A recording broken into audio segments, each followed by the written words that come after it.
তেওঁৰ বিৰুদ্ধে তদন্ত কৰাত অসুবিধা ক'ত আমি আচৰিত পাইছোঁ। আৰু এইটো সঁচা কথা, কাৰণ বোকাখাত আৰক্ষীৰ কিছু হেমাহি আছে, যাৰ কাৰণে আচলতে আজি এইটো পৰ্যায় পাইছে।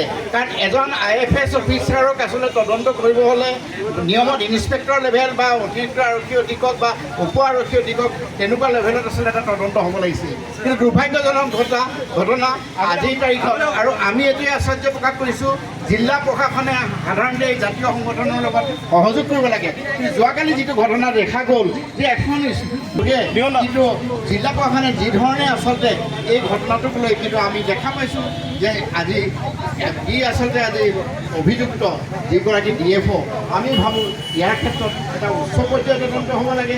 এই ক্ষেত্ৰত আমি ভাবোঁ মুখ্যমন্ত্ৰী আমি বিচাৰিছোঁ, আৰু মুখ্যমন্ত্ৰীৰ হস্তক্ষেপৰ যিখন স্মাৰকপত্ৰ সেইখনে আমি আচলতে জিলা প্ৰশাসনক দিবলৈ গৈছিলে আচলতে প্ৰতিবাদকাৰীয়ে। কিন্তু সেইখন লোৱাত আমি ভবা নাই। আৰু যিটো আজি আলোচনা কালি আচলতে দেখোন মীমাংসা হৈ যায়, কাৰণ উপায়ুক্তগৰাকীয়ে সদস্য এজনী কালি সকলোকে আচলতে আমন্ত্ৰণ কৰিলে।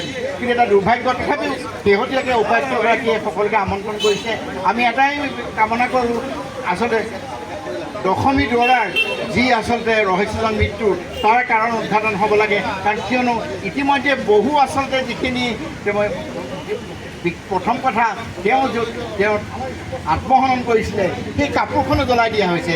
গতিকে যিবোৰ প্ৰমাণ আছে প্ৰমাণবোৰ নাইকিয়া কৰাৰ পৰিলক্ষিত হৈছে। আমি এটাই আচলতে কওঁ যে এতিয়াও আমি কওঁ যে যদি তদন্ত ভাল ধৰণে হয়, মই ভাবোঁ যিগৰাকী অভিযুক্ত আছে তেওঁ কোনো কাৰণতে সাৰি যাব নোৱাৰে।